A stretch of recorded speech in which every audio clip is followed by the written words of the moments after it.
The hall of the convocation chamber was built to impress. Gleaming obsidian walls, inlaid with veins of pulsing starlight or arched upward into a vaulted ceiling that mimicked the void of space itself. Warlords from 6 systems stood at a polished circular table, each a conqueror in their own right, each flanked by advisors clad in ceremonial armor.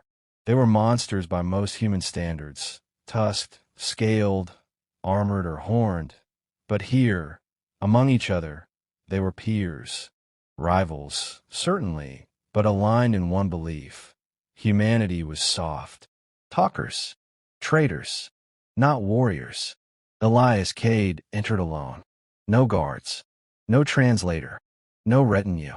Just him, tall, silent, wrapped in a plain black field uniform with a single insignia stitched into his chest.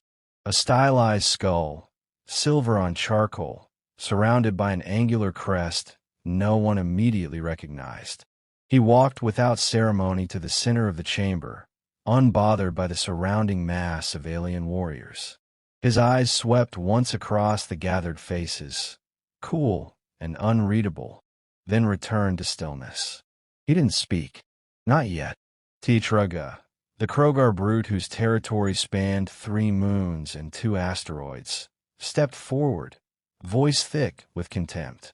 This is Earth's diplomat. No guard, no weapon, no fear. Elias said nothing. His eyes met T'Traga's and held there. Calm, level.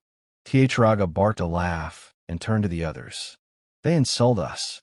They send one soft man and expect us to kneel. Warlord Xin narrowed his eyes. He had seen more wars than the others combined, and he didn't laugh. Not yet.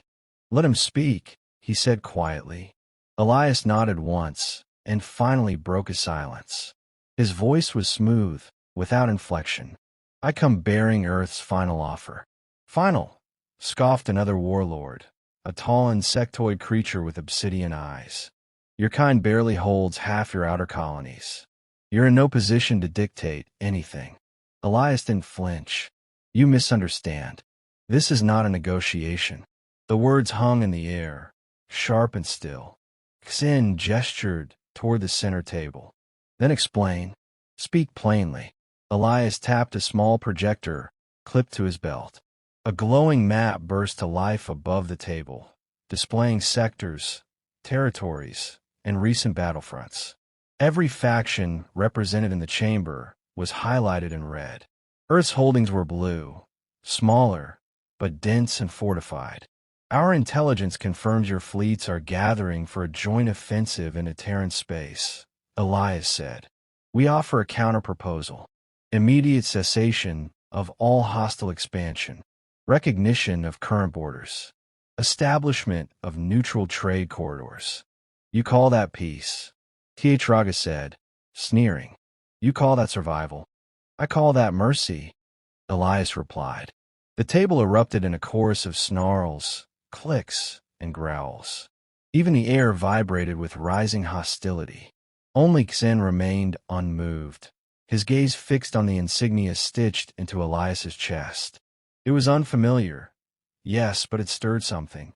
A memory, a warning. Xin gestured again, silencing the room. And if we decline? Elias exhaled slowly. Then Earth invokes Protocol EXEB. The room fell still. Even T'Traga looked uncertain now. The term had no clear translation, but the tone was unmistakable. What is EXEB? Xin asked. Elias reached up and tapped the insignia over his heart. Executioner best. Not a rank. A designation. A terminal authority. He let that settle. This insignia is not ceremonial. It is a directive. I do not represent Earth. I am Earth's answer when diplomacy fails. A murmur spread around the chamber, low and uneasy. The insectoid warlord took a step back. Xin spoke slowly. I recall a unit from Earth's first expansion wave. A strike team. Unconfirmed reports said they erased a Dominion fleet from orbit without orbital support. Silent kills. No trace left but a single insignia skull. Elias said nothing. He didn't need to. The others were listening now, not out of respect, out of caution. Raga, refusing to be cowed, stepped forward again. You expect us to believe one man is the consequence of defiance. No, Elias said. I expect you to believe one man is enough to warn you. He turned off the map, stepped away from the table, and looked directly at each warlord in turn. You have one standard cycle to choose. Accept peace, or prepare for your names to be remembered only in the classified briefings of what could have been. Without waiting for dismissal or response, he turned and walked away, boots echoing in the now silent chamber. Raga stared after him, fists clenched. He's bluffing. Xen remained silent. His eyes traced the spot where Elias had stood, then dropped once more to that skull insignia, now burned into memory. If he is, Xen murmured, it's the kind of bluff only a man who doesn't need to bluff can make. Far above the planet, in orbit, an Earth ship waited without lights, without identification. Its weapons were cold. For now. Smoke coiled along the rafters of the Krogar war chamber like a living thing, curling through beams cracked by past detonations. The temperature had risen, not from the fire pits, but from the roiling tension around the stone table. Gorzek paced the perimeter, claws raking deep furrows into the floor with every step. This is an insult, he growled, tusks gleaming wet under the chamber lights. He comes alone. No army. No fleet. Just that face and that cursed emblem. They send us a shadow dressed like a soldier and call it diplomacy. He's not a diplomat, muttered Raga, the warlord whose body bore a map of blade scars. His posture is wrong. He stood like he owned the room, like we were the ones summoned. Warlord Xen leaned forward, elbows resting on the cracked stone. He didn't speak immediately. His silence alone demanded attention. When he finally did, his voice scraped like a blade through gravel. You didn't see his eyes, he said. Gorzek snorted. I saw them. Cold. Human. Like all the rest. No, Xen said. They were empty. I have seen the eyes of berserkers, of those who crave battle. He does not crave it. He has simply accepted it. The words hung, unwelcome. Across the room, a younger officer entered, breath short, skin pallid. He carried a datapad, hands trembling. Warlord Xen, he said, voice hushed. We ran a cross-reference on the Insignia. It took deep archival clearance. Unauthorized levels. Gorzek snatched the pad from his hands before Xen could reach. His eyes narrowed as he skimmed. Lines of decrypted Earth military files scrolled past. Most were blacked out. Entire blocks of redacted operations, timestamps, and planetary codes. But the title glared through. EXEB/Human Forces Directive 009, a designation. Executioner best. Gorzek frowned. What is this? A kill order, Xen said, snatching the pad back. No trial. No negotiation. When Earth sends one marked executioner best, it's not a talk. It's to erase. But we're in a summit, Raga said. There are protocols, treaties, alliances. He wouldn't. He already did. Xen interrupted. 10 years ago, at the Bracker siege. No formal declaration. 47 Krogar war bands ceased transmitting. No orbital strikes. No trace. Only this insignia left behind, seared into steel. A chill settled over the chamber. No one laughed now. Even Gorzek stopped pacing. The door creaked open again. Elias Cade stepped in, alone as before, unarmed, but unshaken. The datapad still rested on the table, waiting. He walked with the same slow intent, eyes sweeping the room like a sniper, choosing his targets. This time, no one mocked his silence. Gorzek rose, towering above him. You do not deny what you are. Elias met his gaze. I do not. Then why pretend a peace? Because peace is the better option, for all of you. Is that a threat? It's a fact. Gorzek's voice dropped to a low snarl. We could tear you apart right here. Your skull would be a warning. Elias tilted his head. Try. The word was soft, almost polite, but it landed like a hammer. Raga's hand went to his weapon, but stopped. No one else moved. Elias approached the table. Slowly, he pressed a finger to the datapad surface. A holographic map appeared, sector borders highlighted in red, proposed ceasefire zones marked in blue. The terms were precise. Clinical. You have 2 hours left to decide, Elias said. Then he turned to leave. Before he reached the door, Gorzek lunged. It happened faster than thought. One massive arm whipping toward Elias's back in a thunderous arc. The kind of strike that had shattered armor, crushed bone, ripped open tanks. But Elias moved like smoke. He pivoted sideways, caught Gorzek's wrist mid-swing, twisted, and with a sharp crack, the Warlord's arm bent backward, bones splintering through skin. Gorzek howled, collapsing to one knee. Elias didn't follow up. He didn't need to. He simply let go. Gorzek staggered back, clutching his ruined arm, his breath ragged. Elias looked down at him, voice cool as ice. That was your one. He exited without another word. Silence returned, louder than before. Raga broke it first. He didn't draw a weapon. No, Xen said, staring at the door. He is the weapon. There was no consensus now, only the throb of uncertainty. Even among species bred for conquest, there were instincts older than strategy, ones that warned when a predator entered the den. Each warlord looked around and silently counted who would still be present when the sun rose. None of them felt certain their name would make that list. Outside, the air was colder. The winds of Threxen Prime carried the scent of old battles and newer judgments, and the shadow of the executioner was growing.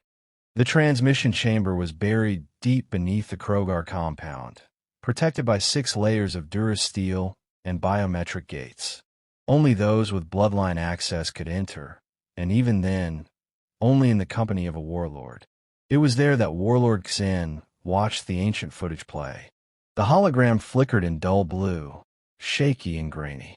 The file was centuries ahead of its declassification date, accessed through back doors installed during the Dominion's earliest espionage campaigns. The recording showed the Bracker fields, before they became ash. Xen remembered them well. Rolling hills, black grass, and Krogar war camps that stretched to the horizon. The screen showed no ships, no orbital strikes, no siege machinery. Just shadows. One by one, sentry posts flickered and fell, figures collapsing without gunfire. When the camera finally caught a clear frame, it froze on a man, tall, broad, expressionless, walking through smoke, the skull insignia burning on his chest like a brand. The lens cracked seconds later. Xen leaned back, breath shallow. This was not war. This was annihilation with discipline. Above, in the great chamber, the council had descended into a quiet panic. Elias had not returned since shattering Gorzek's arm, and the remaining warlords now debated not how to respond to his threat, but how to survive it. He's alone, Raga insisted, though with less certainty than before. No fleet in orbit, no reinforcements. If we leave now and show our backs, snapped Verhan, youngest of the gathered warlords. He would follow. He's one human. He's the wrong human, said Xen, now entering the room. His voice cut through the noise like a pulse grenade. They turned to him. The elder warlord was pale beneath his mottled scales. I've confirmed it, Xen said. The Bracker ghost. The phantom of Narcisse Ridge. The skull that walks. They were all him. Different planets. Same face. Same insignia. Executioner best isn't a title. It's a sanction. A singular clearance code reserved for a human who does not answer to their command structure. Not anymore. That's not possible, Raga whispered. They send him only when the outcome is already decided. A long silence passed. For the first time, fear was not dismissed but analyzed, like strategy. What if this wasn't posturing? What if the human's presence here wasn't diplomacy at all, but sentencing. Verhan took a step back from the table. Then why give us a choice? Because, Xin said slowly, this is the last time anyone ever will. The chamber doors opened without sound. Elias stepped inside once more, gloves gone, visor retracted, eyes exposed. They were not angry. They were not pleased. They were patient. Time, it seemed, belonged to him. He walked to the center of the table again, where the data pad still pulsed blue. He tapped it once. A countdown appeared, 24 minutes and 18 seconds. I trust you've used your time wisely, he said. No one answered. Gorzek was gone. Taken to a medic station, arm ruined, pride worse. None of the others had dared speak since. I don't require unanimity, Elias continued. Just commitment. Sign, and your borders will remain intact. Your fleets will remain in orbit. Your lives will remain yours. And if we refuse, Raga asked, not challenging, only confirming. Elias looked up, the faintest tilt of his head. Then I become necessary. The datapad beeped once. 23 minutes. Xin stepped forward. I will sign, he said, and I will remember. He pressed his hand to the pad. Blue light surged, confirming identity, verifying gene thread authentication. One warlord down. Raga exhaled and followed. Then Verhan. Only two remained. They hesitated, exchanged looks, weighed glory against extinction. Elias said nothing. The countdown ticked. 21 minutes and 42 seconds. The last two warlords stepped forward and added their mark.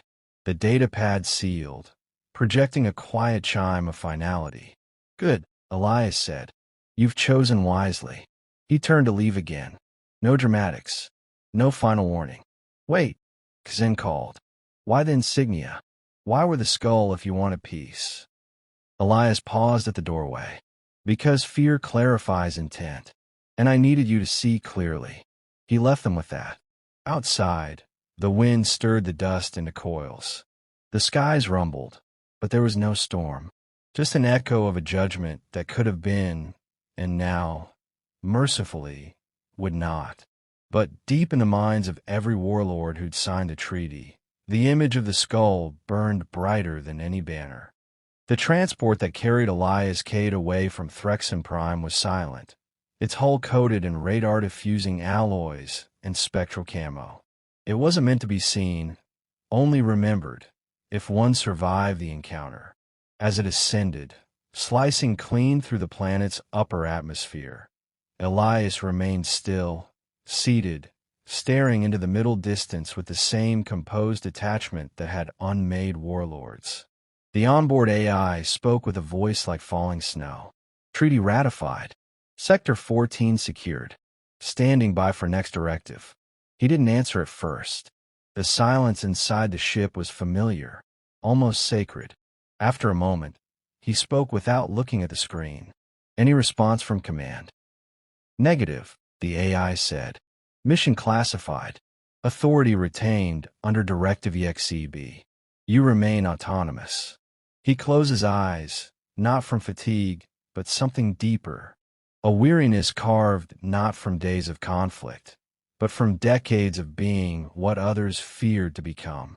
The executioner role had long since ceased to be a code name.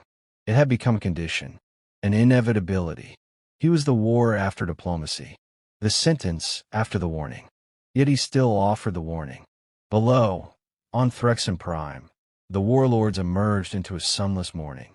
Word had spread of the human emissary, not as rumor, but as certainty. For the Krogar, creatures of brutality and ritual, fear did not often equate to obedience. But this was different. The youngest warriors had not seen battle. They had only heard the quiet horror in their leaders' voices. A new mural began to form on the outer wall of the great chamber, not of the warlords, not of victory, but of a man, tall, faceless, eyes empty, bearing the skull insignia across his chest. The title beneath it, etched in 3 dialects, read, "The One Who Was Enough." In orbit, Elias reviewed the next dossier. Another planet. Another cluster of broken treaties. Another invitation to avoid extinction. He considered the images scrolling past. Colonies bristling with armaments. Propaganda feeds denouncing Earth as tyrants. He didn't hate them for it. Hate required emotional investment. All Elias required was clarity. The AI broke in. Transmission intercepted. Krogar internal comms. Warlord Xen. Play it. A voice rasped through, filtered by encryption algorithms, but unmistakable. Xen spoke not to subordinates, but to history. We are not cowards for bending. We are alive because we recognize the moment. This was not surrender. This was evolution. The executioner was not our end. He was the warning before it. We must be more. Elias listened without comment. The message ended. He leaned back in his seat. The insignia on his chest plate caught the dim cabin light. The skull was not decoration. It was declaration. A function. A finality. But for the first time in years, a sliver of something unfamiliar slipped into his thoughts. Not peace exactly, but the possibility that peace might be made to last if the warning endured. His fingers hovered above the panel. The AI awaited instructions. Open a channel, he said. Anonymous relay. Galactic net. Ready, the AI confirmed. He dictated slowly. To all belligerents, declared or undeclared, the Krogar live. Their warlords breathe. Their cities stand. Not because of mercy, but because of wisdom. Treaties hold. Respect follows. The alternative remains available. The message transmitted across encrypted nets and black channels. No name, no location, but every faction would recognize the voice. And more importantly, they'd recognize the insignia that burned at the end of the feed. Back on Threxen, a child, barely old enough to lift a training blade, stood before the new mural. He stared at the figure, not in awe, but in comprehension. Not all warriors wear rage on their faces. Some wear silence. Some carry death without fire or roar. And some remind, even monsters, why peace is the better choice. High above, Elias Cade drifted through the void, bearing no banner but one. The skull that meant there was still a chance to choose something else. And across systems, planets once drunk on conquest began, one by one, to reconsider. The shadow had passed, but shape remained.